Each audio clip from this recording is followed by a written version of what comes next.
And we are live. Hey guys, this is Ruben from Dubb's podcast Connection Loop. Dubb is a video communication platform, and we are all about talking to leaders, empowering people, enabling people to communicate.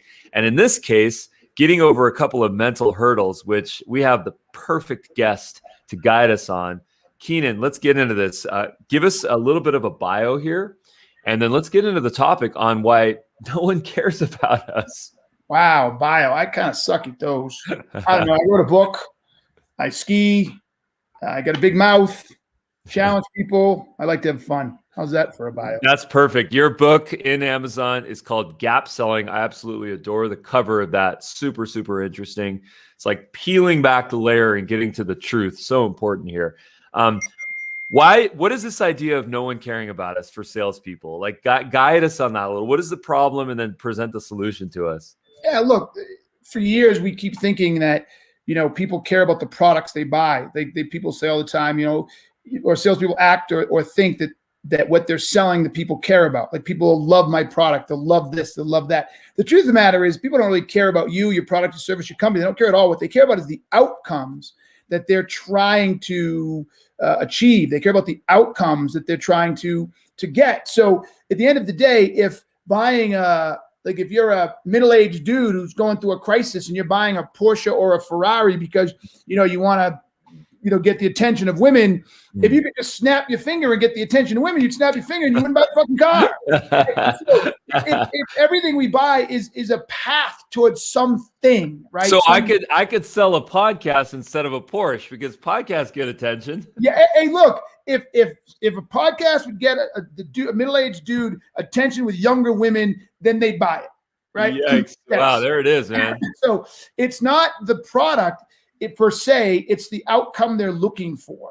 And so we got to understand that. And so because I say no one cares about salespeople, what I'm trying to tell you is if you think that someone cares about you or your product or your service and they're interested because you sell something, whatever, no, they just see you as an ends to a means. And the better you are at helping them understand that you can get them to that end and that you are the means to their end, the more value you have. But all they care about is the end. That's all they care about. Okay, so where does that come from? Is that ego? Is that arrogance? Is it poor coaching? Is it greed? Guide us on that. Peel back the onion? What's going on in there? Like, why do salespeople think it's about them? Yes. Because we default naturally to the product, right? So we see ourselves an extension of the product. So, and we see ourselves as the gatekeeper, right, to something. So if you see it when people come into car dealerships and you go in at the Range Rover dealership or the Porsche or Ferrari, they're like, does this person have the money to buy what I want? Do they have this? The salesperson's focused on the product and them, right? They're not really focused on understanding that the person coming through the door, whether or not they can afford it right now isn't the point, but the point is they have some vision of what they want to accomplish by coming through that door, how their world is going to be different if they make this purchase, or better yet, make this decision to buy. And so that's what they're focused on when they come through is the change, the outcome, how they're going to feel, what they're going to get, how their life is going to be different. And you need to be focused on that, not your product or your service. All right. So in this setup, I think we have a guide and we have a hero, right? We have the hero is the client. They're the ones that are trying to solve that problem. In this case, to get attention or to remove a pain point, to have a vitamin in their life. And then we, as the salespeople, we are a guide to get them to that place. So we are like Morpheus, and they are like Neo, right? So how can we reset our minds to get ourselves into a place where we're putting our heroes on the stage and we're thinking about their needs. We're not thinking about what our needs are. Because a lot of the times when someone's trying to sell a Porsche, they're trying to secretly buy their own Porsche based from the commissions. Yes. No, it's a great question. And the first way you do that is you have to start putting yourself in the shoes of the person buying what you're selling. So before the day starts or whatever you sell, you know what you sell. It's not like we wake up every day and we have something different to sell. So when you take a job as a salesperson, you start asking yourself, okay, I'm selling SaaS software for sales companies. I'm selling Porsches. I'm selling, restaurant meats and stuff with Cisco. I don't really care what it is. You got to stop and say, okay, how does my product or service help them? What does my product and service enable in their life today? Right? What is going wrong or what could be going wrong in their life today that my product and service can solve, which will then enable them to achieve what? And when you start looking at it through your buyer's eyes, when you start looking at it through the perspective of the person buying, that allows you to get very close to them metaphorically and start having conversations that are in tune and in alignment with what's important to them. And they start to feel like, oh my gosh, this person's the hero. They get me. They understand me. They know what I'm trying to do. And here's a great way to illustrate it. Have you ever walked into a clothing store and the person comes up and says, oh, what are you looking for? And they're like, oh, nothing. I'm just looking for nothing. I'm really fine. And they say, well, let me show you this over here. Well, 9 out of 10 times, you're not looking for just nothing. You might be going on a date. You might have a wedding to go to. Maybe you're going on vacation, you need a new bathing suit. And they say nothing, but they still try to show you shit. And then and they're showing you a pair of jeans. You're like, I'm going to Mexico. I'm fine. Leave me the fuck alone. It's the person who asked the second or third question that says, well, if I'm fine, well, what brought you in? Well, I'm going on a trip to Mexico. Oh, so are you here to see bathing suits? You here to find like what? Yes, I need a bathing suit. Okay. And then they keep asking those questions, right? And like, okay, tell me, are you looking for the 2/3 or the 3/4? Are you a surfer? Are you going to be in a pool? And the more questions they ask, the more comfortable you believe they can actually find what you want. And now you see them as a resource. Like, oh, this person can actually help me. I want you to help me. So what you're talking about is empathy, isn't it? To understand someone's problems. Yeah. Huge. So how many salespeople in this day and age are getting trained on empathy? None. That's not what I hear about a lot. I hear about KPIs. I hear about on-time earnings. I hear about crushing quotas. I hear about closing like a beast. I still hear that rhetoric. And what you're talking about is the future of sales, which is empathy, which is understanding people's problems to put yourself into the position that they're in and then trying to solve it, give them an actual viable solution that's not snake oil. So now bring me into that world. How can we train ourselves to be more empathetic? Like, it's easy. When I look at my kids, I got a 7-year-old son. And, I could see him go and take the kinetic sand and then spray it all over the living room. And I can say, okay, how am I gonna do this one? Am I gonna get upset? Am I gonna get angry? Or am I gonna say to myself, you know what? He's learning about science. He's learning about gravity. He's learning about physics. He's learning about all these amazing scientific things. How do I handle this? Right? So how do I put myself into his struggle, his curiosity? Guide us on that. Well, it's funny, this too, we'll take a quick side note with your son. It's in the middle, because I think it's a good answer for both, right? Because in scenario number one, you yell at him, right? And that's no empathy. And that really doesn't put you in the shoes of understanding where he is and what's going on. So that's like the salesperson who just says, oh, well, you look at here, let me show you this. And you're showing me heavy wool pants and I'm supposed to go to Mexico, right? That's that. The other side, though, is going too far, and it's like, oh, he's learning gravity and he's learning science and he's doing this. Well, guess what? He's not learning etiquette. He's not learning right time and place, right? He's not learning consequences. He's not learning that that he's not the only one in the world. So that's the equivalent of the salesperson when someone calls them and says, hey, I need a bathing suit, or I need a new SaaS application for XYZ. Like, great, I got that, and they sell it to you. That's the equivalent of that, because that's going too far too, because you may not need what you think you need. And if I just give you what you asked for, I could actually be harming you, right? Because you think you need the SaaS application to do these 3 things. But as I dig in, I understand what the problem is. Like, that's going to hurt you more than help you, right? Like a dumb example is I own a Jeep and I was thinking about what's called lockers. I won't go too far into it, but these locker concepts was locks all 4 wheels on really steep terrain and shit like that. Well, you got to be a serious 4-wheel drive enthusiast to need lockers. And so that'd be like me running in and saying, hey, I need lockers, and spending $15,000. And the guy at the store is like, yeah, no problem. I got lockers. Here are your lockers.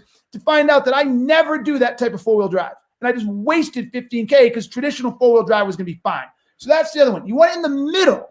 So with your son, I'm not going to yell at you, but I'm not going to just say, oh, good for you. I'm going to say, look, son, I love the fact that you're exploring. I love this, but let me explain something to you. Okay? Your mom has to clean this up. This is our living room, not just your living room. It's a huge mess. you have to understand that there are other people in the world, and you have to think about them and how it affects them, not just you. But I love what you're doing, so let's think about time and place. Flip it to selling. It's, I want this, but slow down. Hey, Keenan, why are you thinking about lockers? That's $15,000 investment. Tell me about where you four-wheel. Tell me how often you four-wheel. Tell me the types of places you go, right, et cetera, et cetera. I'm like, okay, you know what I'd recommend instead of lockers, Keenan, is I would just recommend a standard four-wheel drive kit. I would raise it by an extra 1.5 inches. I'd get these types of tires. It'll get you everything you just said without spending the $15,000, right? It's just. And then you're a customer for life. Yes. And then and then you're the parent of the century. I am on my third Jeep. Oh, so you know what I'm talking about then. Yeah. I keep going back. Yeah. I keep going back. So, and then, so that the point is it's about splitting the middle, right? Yeah. Right. And I think what's really interesting about this is there's this idea of risk taking, and a lot of people in sales, they're fearless. They're not afraid to try new things, to give things a shot. They're in Clubhouse, they're in the apps, they're talking to their friends, they're learning some of the best practices. Hey, let me try that. They hear a new cold script, they hear a new strategy to onboard someone, and they're like, let me go try that. They take a risk, they put themselves out there, which is why I absolutely love working with salespeople. They're entrepreneurs sometimes, they're risk takers sometimes. Now, here's the interesting thing is that our technology at Dubb, it attracts people like that because it's a new way to communicate with video, right? And what's so interesting is that there's this upstream strategy that we continue to see where someone that's a sales, like as SDR, BDR, and they go and they say, I'm going to do this new cool thing. I'm going to check out Dubb. And now I have to convince the folks upstairs to actually be okay with using this technology or this practice or this system, whatever it might be. And sometimes they get blocked and sometimes the door is open. So how can we sell up? How can we sell upstairs if we're in a team environment? Yeah, look, what I find fascinating about salespeople is they claim that they know how to sell, but then they don't know how to sell. So the question you just asked is the same way you would sell anything else. Now, in my world, that's gap selling. So if I want the guys upstairs or the girls upstairs, women, boys, whatever, right, the people upstairs to support me in this, then I have to start with what I perceive the problem to be and get them to agree. So I go upstairs and say, we've been talking, or I've noticed we've been talking that we aren't seeing the inbound we'd like, or I know we've been talking that we're not seeing some of the social engagement we would like. I know, like, whatever it is you think because if you work for the company, you have insights, right? It's one thing if you don't know, but you should know you fucking work there. So you should take the 2 or 3 problems that that person above you believes is an issue, and you go, look, I think I can solve these this way. I would like to use Dubb to address the engagement, to increase inbound, to increase my own prospecting. Here's what I think I can do with it. This is where I think it'll solve it. This is what I need from you. And this is the outcomes that you'll get. It just start with the problem. It's the same way you would sell anything else, right? It's selling the salespeople, sometimes that's the hardest thing. Marketing the marketing people, it's like the person that cuts their hair doesn't have a good haircut. How do we go back and fix our own problems, right? Cobbler's children, right? Cobbler's children have no shoes. That's right. So that's really interesting. Take me through gap selling. You wrote a book about it. Amazing. Congratulations. Take me through that process. What was the aha moment? And what's the, without giving everything away, give us some knowledge bombs here. So unfortunately, there wasn't an aha moment. I mean, I guess it shouldn't surprise me. It should, but look, I've been blogging for 7-8 years. I had thousands of blog posts. I had been consulting for almost 8 years. I had been running sales teams for a really long time. And people used to come up to me and say, when are you going to write a book? And I was like, look, I am not writing another rehash of all the shit that's already out there. So I'll write a book if I come up with an idea better than anybody. And I struggled for a while, and then it hit me, right? Then this concept of the gap hit me. And it happened because I was on a client site, and one of the sales guys, I'm constantly having to coach. Nice guy, but man, it's like he was hard-headed. And I finally said, I've had it. Let me walk you through this. And I ran up and I said, look, your customer's here today. And I started screaming on the board. Okay. You need to tell me what the hell's going on today. And then I said, once you tell me that, then we can decide where the hell they want to go. And I said, this is where they want to be tomorrow. And so then I said, well, and I started drawing all this up, and I'm like, I sat down and I was like, oh, there's my book. And it wasn't that fast, but that was the concept. And so really what gap selling does is it mirrors the decision process. What most people don't understand is when we make a decision to do anything, we ask ourselves, what's going on today? We take a look at our current state. We assess our current state. And once we assess our current state, we say something like, is it tenable or is it untenable? And if it's untenable, we're like, I need to change. And then we ask ourselves, what are my change options and what are the costs? And based on what the change options are, the costs are then validated or invalidated by the size of the gap. And I'll just use the simplest example right now. You reached out to me on LinkedIn and said, will I be on your podcast, right? Most people would just say, I don't know, maybe yes, whatever. But if I stopped and thought about it, I had to be, my subconscious went through, have I been on any recently? How much of exposure have I gotten here? Is this guy's the same audience as mine? Do I have access to this guy's audience? Am I getting enough inbound? Like all of that went through my head instantly, right? And then when I said, I could use a little more exposure. I could use something different, right? Because I'm not necessarily sure where I want to be. That was my mind saying, I'm not entirely happy with where I am now. That was like, it probably happened in a split second, right? Once that happened, I picked up my head and said, okay, what are my options? And then you were a potential option. And then I said, okay, what's the cost of that option? And it's 20, 30 minutes of my time. And what do I get for that? What's the outcome? Access to an audience that I normally don't have. Well, I pay 30 minutes for an audience that I don't have based on where I am today. So that's how we make every single decision, whether it's to get up in the middle of a conference and go take a leak, right? Whether it's to drive home when you're out of gas and say, do I go home and get it in the morning? I do home and fill it up right now. We always think and make decisions that way. Assess current state, evaluate future state. What's the gap? What am I getting if I make the decision? What's the desired outcome? Do that. And that's basically what gap selling is. It teaches you to sell in alignment with how we buy and how we decide. Okay, so give us that summary again. It's our current state. It's our desire. Take me through that again. It's our current state and our future state. And the gap in between is the value. The bigger the gap, the more value there is and the more sense of urgency and the more you'll pay. So a good example, if you had asked me to pay to be on your show, we wouldn't be here right now because the gap between where I was and where I wanted to be based on being on your show wasn't big enough. It was worth 30 minutes of my time, right? But now let's just say I was just starting out and had no audience and you asked me to be on your show, I might pay because where I am today, nobody knows me. And if I get on the show, some people will know me. So that gap's bigger. See what I mean? So that gap is bigger. So same show, same everything, but based on my current state and my future state, the gap based on my gap changes how much I'll pay in the sense of urgency that's involved. Same product, same everything, just different scenario. Well, I think another thing that's interesting to add to this is that if I were to offer to pay you to be on this podcast, you might say, okay, well, yes, that's interesting because I can monetize my time. Yep. Or you might say, you know what? That actually introduces something that I don't want to mess with, which is paying for social currency or paying for goodwill. And there could be some other things that I don't know that I'm actually giving away. Like, do I become the product at that point? So at some point, social currency is actually worth more than, real currency, monetary. So doing what you did, you set it up brilliantly, but now add what helps me decide that goes back to my current state. Where am I today in the market? Am I perceived as somebody who is giving out free content and is a good social, authentic person? Or is my perception in the marketplace like a Grant Cardone, right? Who is just about freaking the money and all that stuff.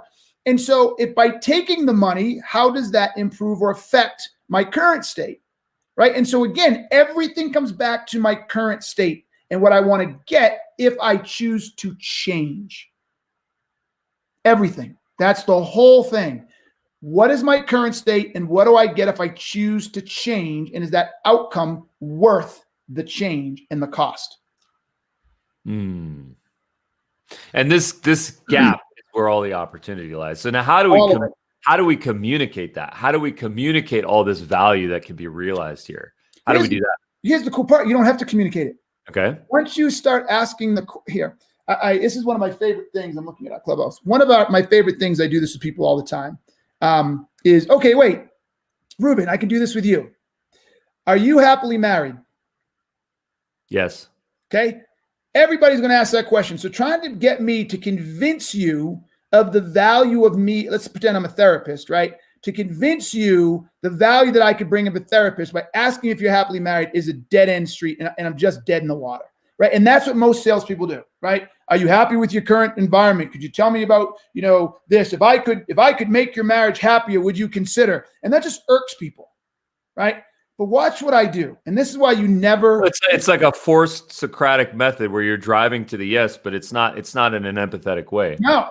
So, but it's not in a credible way. Now watch what happens here, right? And now don't answer any of these questions, by the way, because I don't answer them. But if I'm going to gap sell you as a therapist and I get you on the phone, I'm going to say, may I ask you a few questions? And you'll say yes. And I say, if you don't mind, could you share with me the last time you slept on the couch and what happened? Could you share with me the last time have you ever called your wife a name? And if so, why? Has she ever called you a name? How frequently do you call each other's names? What do you know your wife's love languages? Does she know yours? When's the last time you did something for her just because knowing it was important to her and you wanted to make her feel special? When's the last time you guys were intimate? How often are you intimate? Is that similar to when you first got married? Or is it getting worse? Now notice, when I'm done, look, I'm already seeing you thinking of it, by the way. When you're done processing all of this, do I have to tell you where your marriage sits? Well, I think what you did is you might realize that I'm either being honest with myself or I'm not being honest with myself. And whatever the issue is, that there's a problem that needs to be solved here. Yes. And what's really interesting about this, though, is not necessarily honest with yourself. This is the power of this one. Notice I didn't ask a single subjective question. I didn't ask you what you think. I asked you very objective questions. When's the last time you were intimate? When's the last time you called her a name? Now, you may forget, that's a little different, but the truth of the matter is there is no objectivity here, right? There's no subjectivity here. I'm literally asking these questions because if you choose to lie, like literally just flat out lie, like I know I called her a bitch last night, but I'm going to lie, then you can't be helped anyways, right? But 9 out of 10 people, when they're in a setting with someone like a therapist or like a salesperson, they will answer objective questions. But as you ask the objective questions, they give you the answers. As you tell me how many last time intimate, as you tell me the last time you called her name, as you tell me the last time you slept on a couch, the picture is being painted. So I don't see what I'm saying. So as you give me all those answers, you and I are both sitting here looking at the same painting, and you're like, all right, I love my wife and I'm happy, but these are some good points. I really hadn't thought about this. And it's crystallizing itself for you. I'm just the guy who's wiping off the mirror. Right. So as a buyer, you start to love me because, you know what? I didn't even think about that. You're right. My sales team hasn't been doing this. And you know something? That's a good point. Our churn has ticked up. Well, you know what? That's a good point. We're seeing an increase in our average sales price. Our average time to close. So now I got you. I got you. Like, I don't have to tell you anything. You just told yourself. That's how you do it. Well, okay, so this is what's interesting from my perspective. I'll give you an objection now. Okay, so the thing in this forum is that you got me, I got you, we're connected. We're on a Zoom call here. Of course, we're using StreamYard here. Yeah. But the thing, though, that's interesting is that a lot of people struggle to actually get that opportunity to ask those types of questions. Cold call. I still answer cold calls. If someone cold calls me, I give them like 12 seconds and I see what they're going to do. Are they going to be honest? Are they going to tell me that they're cold calling me? Or are they going to say, oh, is this, so-and-so? Are they going to say their first name and their last name? Are they going to not ask me if I'm busy? I'm going to figure out what they're doing. And based on that, I might give them the time of day, or I might be like, I'm sorry, I can't talk right now. I try not to be rude because, I don't want to be rude to salespeople, but at the same time, there's a right way to do it and a wrong way to do it. Now my question for you is this: how do you get someone to remove their self-defense mechanism so that you can ask those questions? Great question. And it's simple. Now, it's like anything else. Some people don't care. They're not even going to listen. But you want to get the odds in your favor. It's really simple. You start with the problem. You get someone to connect to a problem that you solve. So rather than jumping out of the gate and saying, hey, I'm, Keenan, I sell sales training, blah, blah, blah, you actually try to jump out of the gate and say, listen, I'm Keenan with a sales guy. I'd love to take a few minutes and see if you're struggling with, or you're unhappy with your average time to close, or if your sales team is negotiating and giving away things too often. If any of these types of issues are something you're dealing with, this is stuff we fix. I'd love to set up some time next week to talk. So I don't even talk about my product. See what I go right to the problem. Do you know who does this really well? There's already a case study out here that there's someone who does this really well. Infomercials. Infomercials start with the problem. They recognize that when you're watching TV, and to your point, and this comes on, I've got to get you to stay with me. And what they've learned, when I start talking about the product, people are gone. But when you start with the problem, and like my favorite one, I don't know why it is, but the Tupperware one, when the lady opens the cabinet, all the Tupperware falls down on her, or she opens this drawer that's a mess, and she's trying to find the right top. And it's in black and white, by the way. Yes, and it's in black and white. Gotta be in black and white. Yes, and it's really dour music, and some guy who's like, does this happen to you or you? And so the reason they do that is they're trying to connect with you on the common problem. And they know that if you have this problem and there's enough pain, you will sit and wait for the solution. I argue the same thing as in your emails and your cold calls. If I can get you to lock in on a problem and admit you have a problem, you'll stay for a few minutes to hear me out on how I can solve it. Yeah. That's how you do it. Lead with the problem. Yeah. Yeah. And I think in this case, there are some risks that have to be taken. You have to maybe make some assumptions while still respecting the person's time and being empathetic. And that's an art. And I think that just takes practice. It does two things. One, it takes practice, but there's a lot more science than we understand. If I'm building a SaaS application for that, let's say I'm outreach, I built outreach. I already know, first off, who my target market is. So through that, I know it's going to be sales operations, it's going to be CROs, it's going to be VPs of sales, right?